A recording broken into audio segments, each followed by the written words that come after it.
जिथे जिथे हिंदू देवस्थानं प्रस्थापित आहेत तिथे अतिक्रमणाच्यामुळे वाद सुरू आहेत.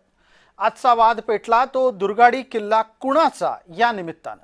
नमस्कार, मी प्रसाद काथे आणि आजचा सवाल आहे, देवीच्या दर्शनाचा हिंदूंनाच अटकाव दुर्गाडी इथं का झाला? आपल्या समोर आता दोन दृश्य येणार आहेत. बकरी ईदच्या दिवशी कल्याणमधील दुर्गाडी मंदिर प्रवेशबंदीवरून वातावरण तापलं होतं. दुर्गाडी किल्ल्यावर हिंदूंना बकरी ईदच्या दिवशी प्रवेशबंदी घालण्यात आली. शिवसेना आणि भारतीय जनता पार्टीचे कार्यकर्ते या प्रवेशासाठी आक्रमक झाले होते. दुर्गाडी किल्ला परिसर आणि लाल चौकी परिसरात तगडा पोलीस बंदोबस्त ठेवण्यात आला होता. हे आंदोलन आता उभं केलं ते आनंद दिघे यांनी. आनंद दिघे यांनी आजवर हे आंदोलन पुढे नेलं. त्यांच्या निधनानंतर त्याची जबाबदारी स्थानिक शिवसैनिकांनी घेतली. त्यात इतक्या वर्षांनी पहिल्यांदा भाजपा सहभागी झाली.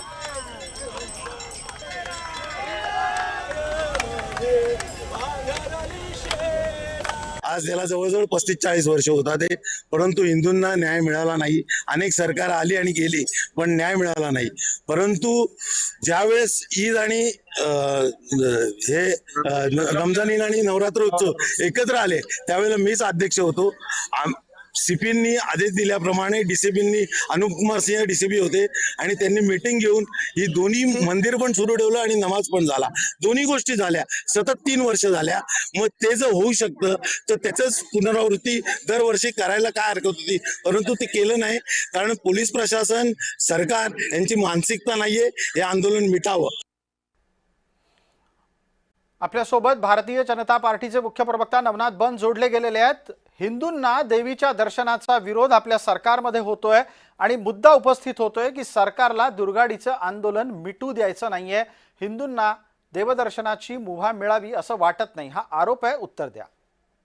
प्रसादजी, हे सरकार हिंदूंच्या हितासाठी काम करतं. हे सरकार महाराष्ट्रातल्या प्रत्येक माणसाच्या हितासाठी काम करतं. कुठेही हिंदूंवर अन्याय होईल अशा पद्धतीची सरकारची वागणूक नाहीये. सरकार सातत्यानं वेगवेगळ्या भूमिका असतील त्या सरकार ह्या हिंदूंच्या पाठीशी राहण्याचं काम सरकारने केलं. मग गोहत्या बंदी कायदा असेल किंवा धर्मांतर विरोधी कायदा करण्याचं काम केलं असेल, सरकारने केलं असेल. आता स्पेसिफिक दुर्गाडी किल्ल्याबाबत नेमकं काय झालं हे आपण सखोलात चौकशी जाऊन केलं पाहिजे आणि त्या चौकशीतनं जे काही वास्तव येईल ते समोर येईल. परंतु तिथं गेल्या अनेक वर्षापासून वेगवेगळ्या कॉन्फ्लिक्ट या निमित्ताने बघायला मिळत असतो. कदाचित कायदा सुव्यवस्थेचा प्रश्न निर्माण होईल, याच्यामुळं प्रशासनानं खबरदारीचा उपाय म्हणून तिथं काही पावलं उचलली असतील तर त्याबद्दल देखील बघायला पाहिजे. महाराष्ट्राची कायदा सुव्यवस्था ही प्राथमिकता असली पाहिजे आणि त्या संदर्भामध्ये उद्यापासून दुर्गाडीचं मंदिर सर्वसामान्य लोकांसाठी खुलच होणार आहे. तिथे कुणालाही रोखलं जाणार नाही. याच्या आधी देखील बघतो की याच्या आधी देखील प्रशासनानं वेळोवेळी अशा पद्धतीच्या नियंत्रणाच्या काही कारवाया नक्की केल्या आहेत. याचा अर्थ सरकार लगेच हिंदू विरोधी आहे, सरकार हिंदूंना रोखतं अशा पद्धतीचं वक्तव्य करणं किंवा अशा पद्धतीचा मतितार्थ काढणं चुकीचं होईल, एवढंच मला ठीक आहे. आपण बन साहेब जोडलेलेच आहात. भारतीय जनता पार्टीचे नगरसेवक महेश पाटील हे तिथले स्थानिक नगरसेवक, ते दुर्गाडी किल्ल्यावर घंटानाद आंदोलन करायला निघाले होते. त्यांना पोलिसांनी ताब्यात घेतलं तेव्हा त्यांनी रस्त्यावरच्या नमाजाचा मुद्दा लावून धरला. आता आम्ही पुढे आंदोलन चालूच ठेवणार. ओके, कारण रस्त्यावरती नमाज पडणं हे योग्य नाही. हे बेकायदेशीरपणे नमाज पडतात, तर त्याच्यावरती बंदी आली पाहिजे. आता आम्ही पुढे आंदोलन चालूच ठेवणार. ओके, कारण रस्त्यावरती नमाज पडणं हे योग्य नाही. हे बेकायदेशीरपणे नमाज पडतात, तर त्याच्यावरती बंदी आली पाहिजे. आपल्यासोबत भारतीय जनता पार्टीचे मुख्य प्रवक्ता नवनाथ बन आहेत. नवनाथ बन, आपलाच नगरसेवक म्हणतो आहे की रस्त्यावरचा नमाज महाराष्ट्रात बंद झाला पाहिजे. नाही, निश्चितपणे रस्त्यावर कुठेही धर्म अशा पद्धतीनं रस्त्यावर आणून लोकांचा विरोध करून, लोकांच्या रस्त्यावर अडचण करून किंवा सर्वसामान्य नागरिकांना त्रास होऊन आपल्या धर्माचा उदो करणं चुकीचंच आहे. प्रसादजी, एक लक्षात घ्या, मुंबई महापालिकेने यावेळेला परिपत्रक काढलं की सोसायटीमध्ये, रस्त्यावर तर नाहीच पण सोसायटीमध्ये देखील बकरी ईदची कुर्बानी देता येणार नाही. हे आधीच्या सरकारनं कुठल्या केलं होतं का? भारतीय जनता पार्टी मुंबई महापालिकेमध्ये आल्यानंतर त्यांनी ती हिंमत दाखवली. आज मुंबई सारख्या ठिकाणी रस्त्यावर कुठेही बकऱ्या कापल्या जाणार नाहीत याची काळजी घेतली. रस्त्यावर तो सोडा, परंतु सोसायटीच्या आवारामध्ये देखील बकऱ्या कापल्या गेल्या नाही पाहिजे यासाठी काळजी कोणी घेतली? सरकारनं घेतली, प्रशासनानं घेतली. त्यामुळे अशा पद्धतीनं रस्त्यावर नमाज पाडून सर्वसामान्य नागरिकांना त्रास होईल, सर्वसामान्य जनतेला त्रास होईल, अशा पद्धतीचं कृत्य या सरकारमध्ये सहन केलं जाणार नाही. जी. ईदच्या निमित्ताने ते देखील ते बघायला मिळालं. आता खास करून ठाणे जिल्ह्यातलं हे प्रकरण आहे. त्या प्रकरणामध्ये नेमकं काय झालं, हे ग्राउंडवर काय परिस्थिती होती ती बघितली पाहिजे आणि त्याच्यामध्ये कोणी प्रशासनाने देखील काही चुकीचं केलं असेल तर त्यांच्यावरही कारवाई करण्यासाठी सरकार समर्थ आहे. बिलकुल. बनसाहेब, आपण जोडलेले रहा. एक पुढचा मुद्दा आता आपल्या समोर आणतोय, तो आहे विशाळगडाचा. विशाळगडावर एक दर्गा आहे, तिथे उरूस होतो. तो मलिक रेहमानचा उरूस आहे. हा बेकायदेशीर उरूस आहे आणि तो थांबायला पाहिजे, याच्यासाठी हिंदुत्ववादी एकत्र आले होते. त्यांनी या एकता आंदोलनाच्या निमित्तानं उरूस थांबवा अशी मागणी केली, पण कोल्हापूरच्या सर्किट बेंचनं उरूस करायला अनुमती दिलेली आहे. एकदा हिंदुत्ववाद्यांच्या भूमिका आपण एका बाजूला ऐकूयात आणि दुसऱ्या बाजूला स्थानिक तहसीलदारांनी दिलेलं उत्तर ऐकूयात आणि मग त्यानंतर नवनाथ बन यांच्यापर्यंत जाऊया. शिवाजी महाराज के धर्मवीर छत्रपती श्री संभाजी महाराज के भारत माता के हिंदू धर्म के महाराष्ट्रातील गड किल्ल्यांच्यावर अतिक्रमण करावं यासाठी हिंदुत्ववादी कार्यकर्ते आक्रमक आहेत. गेल्या काही वर्षापासून हिंदू एकता आंदोलन कार्यकर्ते हे आक्रमक होते. आता विशाळगडावर पुन्हा एकदा उरुसाची तयारी चालू आहे. आपल्याबरोबर बोलण्यासाठी माझे आमदार नितीन शिंदे, काय सांगाल, उरुस झाला तर काय कराल?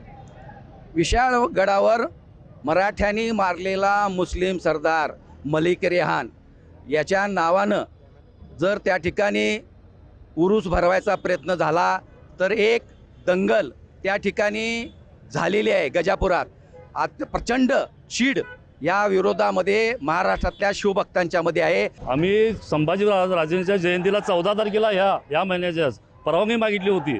त्या परवानगीला नाकारण्यात आलं, कारण की तिथं कायदा व सुव्यवस्थेची निर्मिती समस्या तयार होली म्हणून. मग तुम्हाला हा उरूस कसा चालतोय?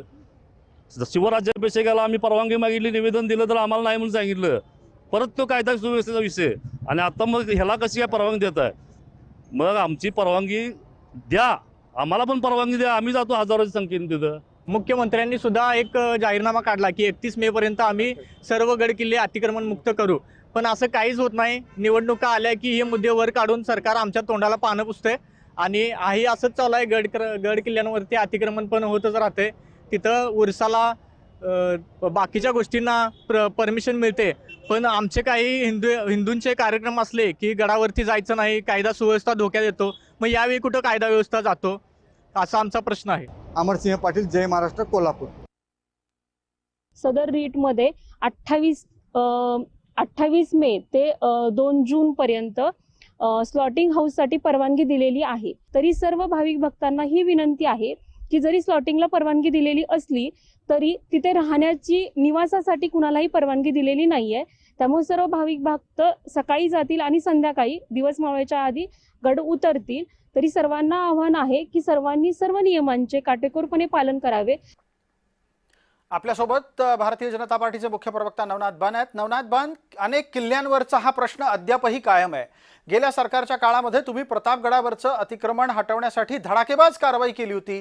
आजही अनेक शिवप्रेमी ही अपेक्षा बाळगून आहेत की इतर किल्ल्यांवरच्या अतिक्रमणाचं हटवण्याचं काम कधी होणार? प्रसादजी, आपण बघा, जेव्हापासून महाविकास आघाडीचं सरकार राज्यामध्ये होतं, वेगवेगळ्या किल्ल्यांवर मोठ्या प्रमाणात अतिक्रमण करण्यासाठी त्या काळी सरकार धार्जिण्या लोकांनी प्रयत्न केले. त्याच्या आधी काँग्रेस राष्ट्रवादीचं सरकार होतं, त्याही वेळेला तेच प्रयत्न झाले.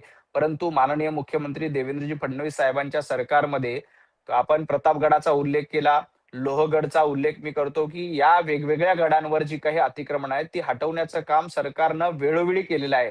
आता ज्या पद्धतीनं विशाळगडचा उल्लेख झाला आणि तिथं अशा पद्धतीनं चुकीच्या रीतीनं किंवा चुकीच्या परंपरा पाळण्यासाठी जर का तिथं उरूस साजरा केला जात असेल किंवा ज्या सरदाराचा वध केला, ज्या सरदाराचा पराभव करून त्या ठिकाणी वध करण्यात आला, अशा ठिकाणच्या काही लोकांच्या उरूस साजरे केले असतील तर त्याबद्दल देखील सरकार अतिशय गांभीर्यानं घेईल.